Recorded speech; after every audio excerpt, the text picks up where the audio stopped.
TikTok dances to ignorance is bliss. But ignorance is not bliss. Ignorance is expensive pain.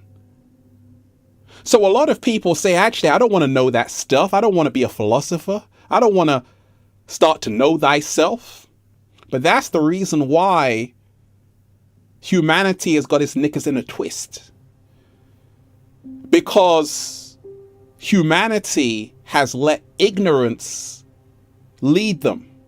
And right now, it is time to let the truth lead you. It is time to let love guide you. It is time to realize that love is their kryptonite. Slow motion this side. They are afraid of love because love creates a world they cannot control. The great Krishnamurti said, have you ever wondered why we have leaders? You are supposed to be leading your damn self and be a sovereign being unto yourself, but you don't hear me though.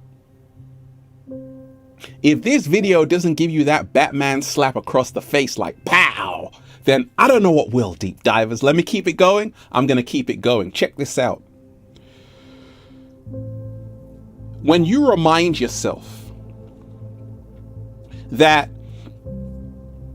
all we have is now, you've been sold an illusion of permanency. No, all you have is this moment. If you realize this, you gotta live the life you want right now. I was working in the Matrix, but I realized all I have is now. I'll be damned if I go out like that. I gotta do what I love to do. That's raising the frequency. And now I'm living my best life because, like Buddha said, the trouble is you think you have time. That's the illusion. Everything is temporary and it all goes back in the box. All those material possessions you own, at the end, it all goes back in the box. You don't even own your body or the air you breathe, because the moment you inhale, you got to breathe it right back out. And the ancients knew this. That's why in ancient Egypt, they were fascinated with the life-death cycle. To realize that we are spiritual beings having a human experience. But in today's world, people think that I don't need to know about that stuff. But you're still scared because you're afraid of the unknown. Let me tell you this, deep divers. What are we all here to do? To learn about life, to learn about ourselves, to live in love, harmony, and to grow, to evolve, right? But what you see happening on the planet is a devolution.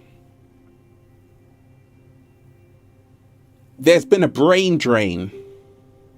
There's been millions of people living in fear of viruses and fear of bad news and be afraid of something terrible is about to happen. Humanity has lost its backbone and it's time to get it back. You see, in 150 years, every human being you see will be out of here. They'll be gone. Isn't that trippy, deep divers, to think everyone on this planet is going to be gone in 150 years? Well, you see, if you have enough time, life cycles, to wake up to this illusion, it's game over. And a lot of old souls are reincarnating. They're realizing that actually, we've been living in reverse. When you live in reverse, L-I-V-E, it becomes evil, E-V-I-L. That's why the music is brainwashing your children, dumbing down your children. That's why the food is full of GMOs. That's why humans are slowly being replaced, self-service. Go to your supermarket. Where are all the humans? Not even the cat down the road knows. It's time to wake up, people. And how we can really reclaim our power is to unite. Unite now or cry later. Is to choose love over their fear. The world you're living in right now, spoiler alert, is someone else's idea. This is not how we are supposed to be living. So when you remind yourself that actually you have to create your own reality. Great words of Frank Zappa. If you end up with a boring, miserable life because you listen to your mom, your dad, your priest, your teacher, or some guy on the television telling you how to do your shit, then you deserve it. Right now, it's time to wake up. 7-Day Vegan Challenge. I wake up every single day with a whole bunch of grapes in my mouth. It's time to be free. Time to live the life you love. Create a family. That's what life is about. Not slaving away, being miserable. So, deep divers, I hope this video inspired you to live the life you know you are worthy of. And then just say, feels so good to be alive, baby. Can I get a hello there? Deep divers, I'm just, woo, breathing in that good ass prana, baby. Go and get the new book, Deep Divers, for more powerful, life-changing information just like this. Feel Alive by Ralph Smart on Amazon and at ralphsmart.com/the book. Also, go and get the Good Ass Prana shirts at ralphsmart.com/clothes and spreadshirt.com if you're in America. And if you're a sexy ass model, woo, with a whole lot of heart, you want to model the clothing, well, go and buy some. They tried to bury us, deep divers. They forgot we were seeds. Remind yourself, we are the power. We always were, and we always will be. All we have to do is unite. Hit that like button, deep divers. Share this video. Let love guide you. I love all of you. Peace. Infinite waters diving deep once again. Stay well. Stay healthy. Peace. Yo! Hit that like button, deep divers. Share this video. Leave a comment down below of love and appreciation. Let me know how this video inspired you. You want me to go live? Just say, go live, Ralph. One love, deep divers. Peace.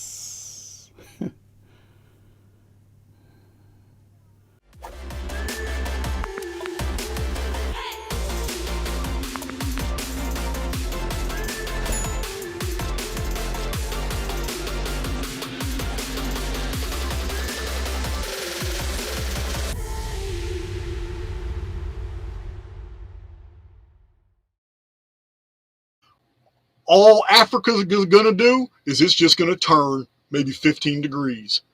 The closer you are to the epicenter, the less damage there will be in what is going to be a simulated pole shift. So I hope that helps.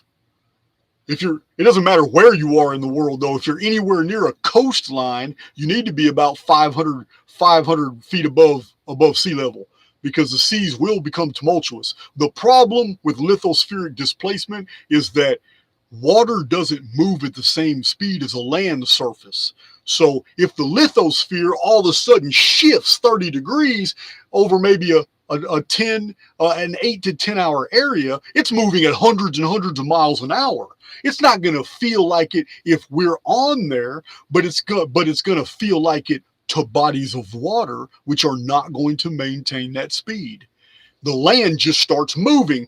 Bodies of water sit still and then just rise up as land moves up underneath them and shoves them in the air, or they go down. So we can be standing right here, 30 degrees north latitude, Spring, Texas, north of Houston, and we can just watch. We don't have to go to the coast. In 2040, we can just stand around the spring area north of Houston, which is 30 degrees north latitude.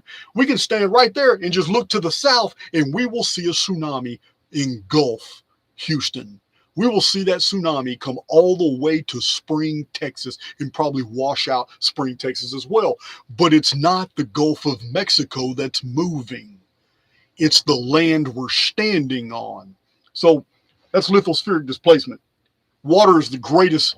It's the greatest damage, but it's not what you think.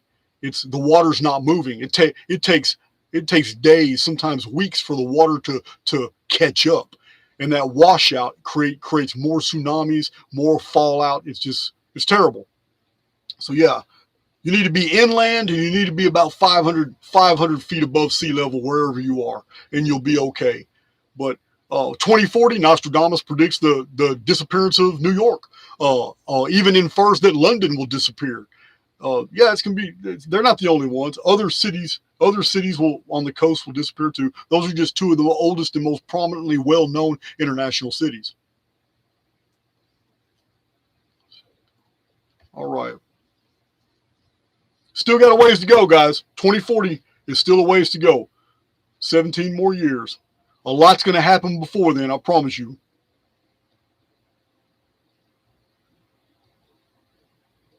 I don't know who the Tengu are outside the mountains of Japan. This must be something new, Abdul. There's some new news. You guys really don't understand how separated I am from modern culture.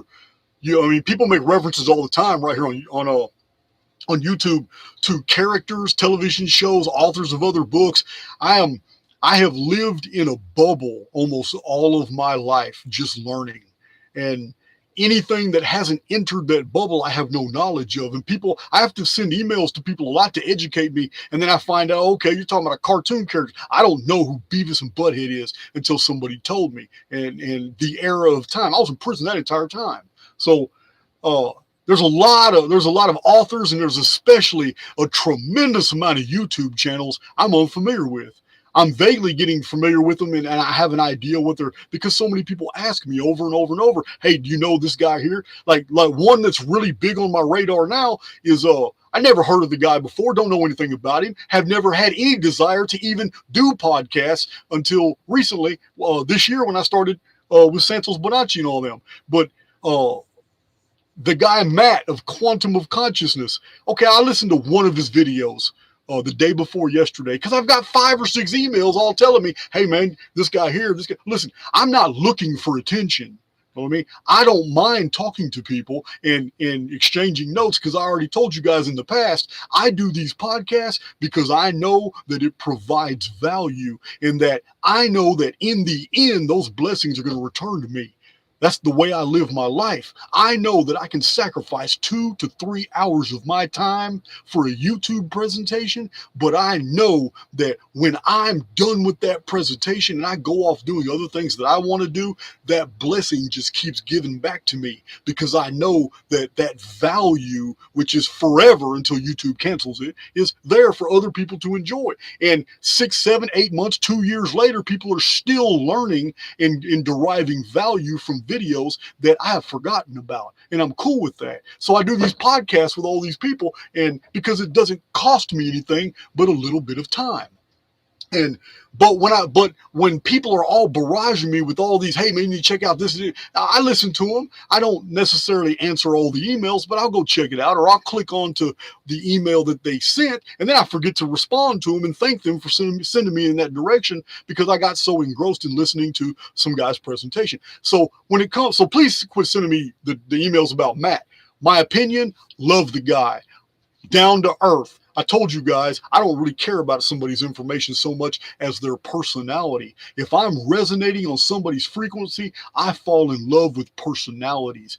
Everything else can be forgiven about them after that. But I'm resonating with him. I like it. I'm going to listen to some other presentations. But I also have this fear that, and I've told you guys many times, I fear cross-pollination. I fear that I don't need people in the future to look back and say, oh, well, Archaic's got this idea from this one and this one. I've already been accused of that from these guys, FPV Angel. I've never watched an FPV Angel video in my life. I don't have time. I got other things to do. I'm too busy creating.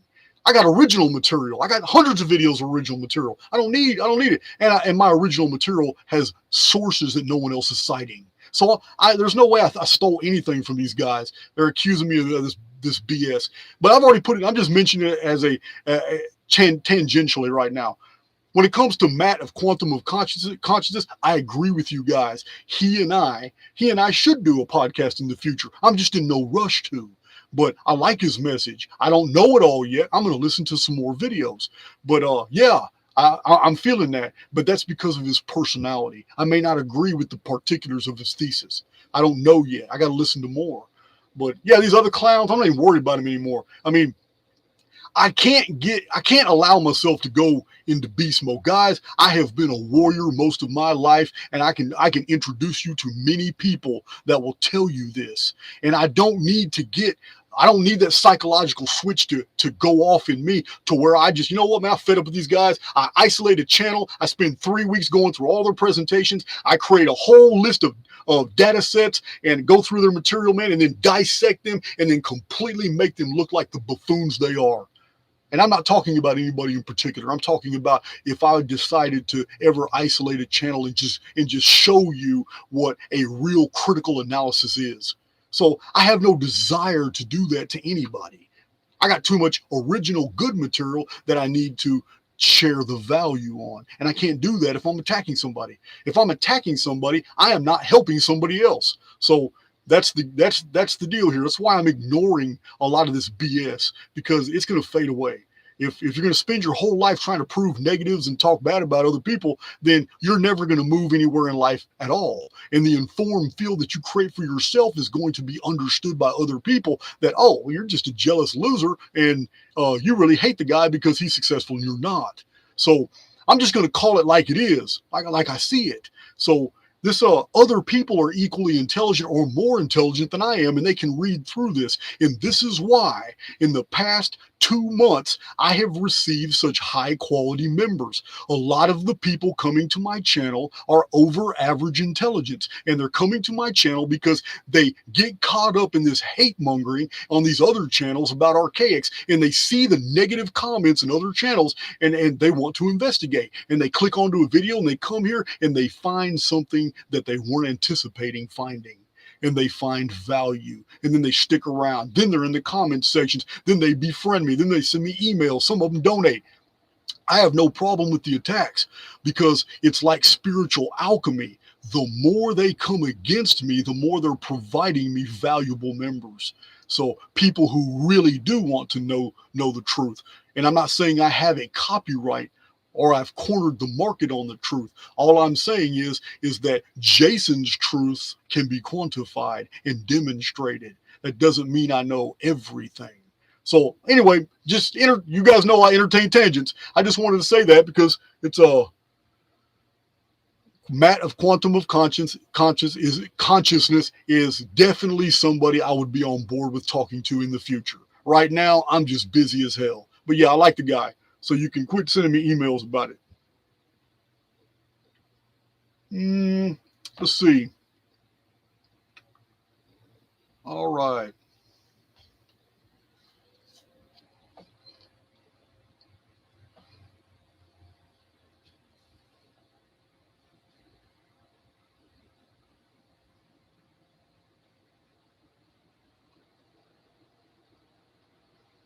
I don't see any questions, guys. Going through this thread, all caps. IBM AIX is an operating system for the 70s for mainframes. Still available. Wow. AIX, huh?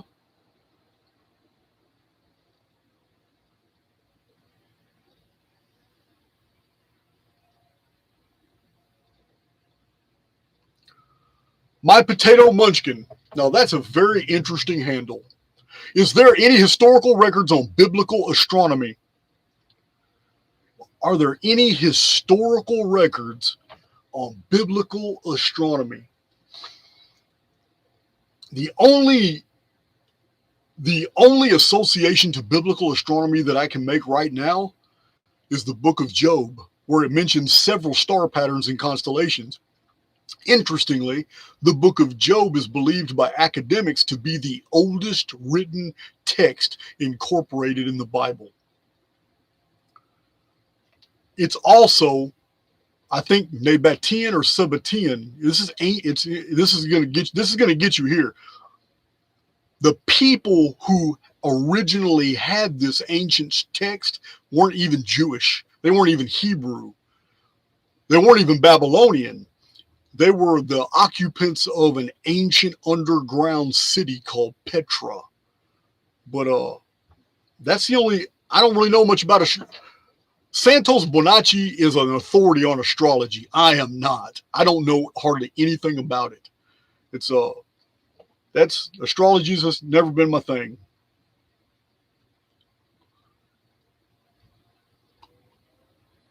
Okay, so I got some questions here.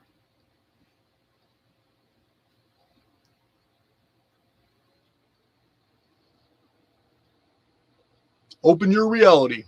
Yeah, I remember